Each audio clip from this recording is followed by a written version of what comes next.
इस्लाम जी सरबुलंदी लाइ मैदान करबला में अज़ीम कुर्बानी ॾींदड़ हज़रत इमाम हुसैन अलैहिस्सलाम ऐं संदसि जानसार साथियुनि खे ख़राज अक़ीदत पेश करण लाइ योम आशूर अक़ीदत ऐं एहतराम सां मल्हायो वियो। सॼी सिंध में हज़ारे मातमी जुलूस बरामद कया विया। जुलूस निहर थियण ते शाम ग़रीबा बर्पा कयूं वयूं।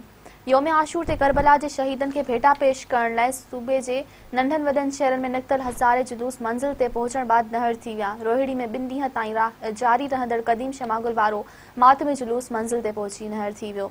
ठटे जे नंढनि वॾनि शहरनि मां योम आशूर जा जुलूस बरामद कया विया। आज़ादारनि तरफ़ां या हुसैन जी सदाउनि सां सीना ज़नी ऐं ज़ंजीरनि ऐं गुर्ज़नि सां मातम कयो वियो। सिजावल शहर समेत आसपास वारनि इलाइक़नि मां बि वरियंग में मातमी जुलूस कढिया विया।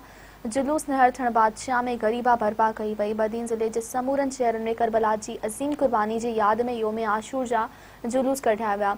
अज़ादारनि तरफ़ां सीना ज़नी ऐं ज़ंजीरुनि सां मातम करे इमाम हुसैन ऐं संदसि जानसारनि खे भेटा पेश कई वई।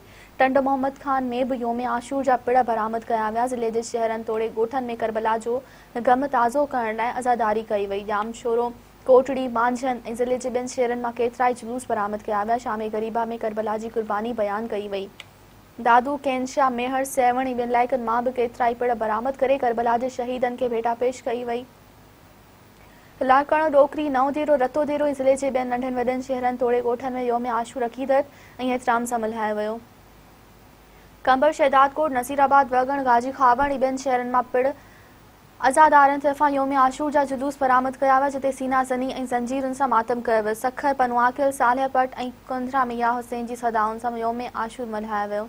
शिकारपुर जे नंढनि वॾनि शहरनि मां बि करबला जी अज़ीम कुर्बानी जी यादि में सवे पिण बरामद कया विया। सिक्योरिटी इंतज़ाम इंतहाई सख़्त करे हज़ारे एहलकारनि खे मुक़ररु कयो वियो। कंदकोट तंगवाणी गौसपुर ऐं ॿियनि इलाइक़नि में योम आशूर जे मौक़े ते केतिरा ई पिण बरामद थिया, जेके सॼो ॾींहुं आज़ादारी करण बाद नहर थी विया। जैकमाबाद जे समूरनि शहरनि मां योम आशूर जा जुलूस बरामद कया विया, जिन में हज़ारे आज़ादारनि शिरकत कई। खैरपुर मदेजी कोटेजी गंबरठरी मीरवा पीर वसण सेठारजा ऐं ॿियनि शहरनि तोड़े ॻोठनि में करबला जे शहीदनि खे भेटा पेश करण लाइ जुलूस कढिया विया।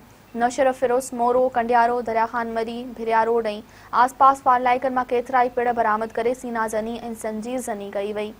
नवाबशाह दौड़ बांधी काज़ी अहमद सखरन ऐं शाहपुर जानिया में करबला जे शहीदनि खे भेटा पेश करण लाइ मातमी जुलूस बरामद थिया, जिते आलमन करबला जो कज़ियो बयान कयो। मचियारी हाला सईदाबाद भिटशा उडेरोलाल ऐं पलीजाणी स्टेशन में योम आशूर मज़हबी अक़ीदत ऐं एहतराम सां मल्हायो वियो। सांगड़ शहदादपुर टंडो आदम झोल शाहपुर चाकर ऐं ॼाम नवाज़ अली में आशूरे जा जुलूस बरामद कया विया, जेके रिवायती रस्तनि खां थींदा नहर थी विया। टंडो अल्हायार चंबड़ ओस्मान शाह जे हुड़ी मसण वॾी नसीरपुर ऐं ज़िले जे ॿियनि शहरनि मां केतिरा ई पिण बरामद थिया। अमरकोट में ज़िले जे मुख़्तलिफ़ शहरनि मां 66 मातमी जुलूस बरामद कया विया। जुलूसनि जी हिफ़ाज़त लाइ 1000 खां वधीक पुलिस अहलकारनि खे मुक़ररु कयो वियो।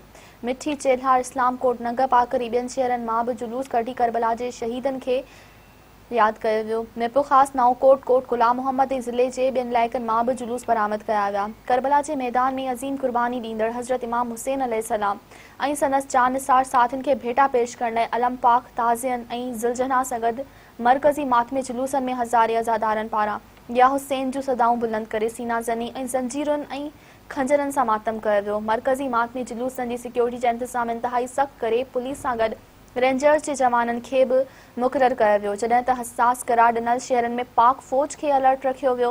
सॼे मुल्क में मरकज़ी मातमी जुलूस नहर थियण ते शाम ग़रीबा बर्पा कयूं वयूं, जिन में आलमन करबला जो किस्सो बयानु कयो।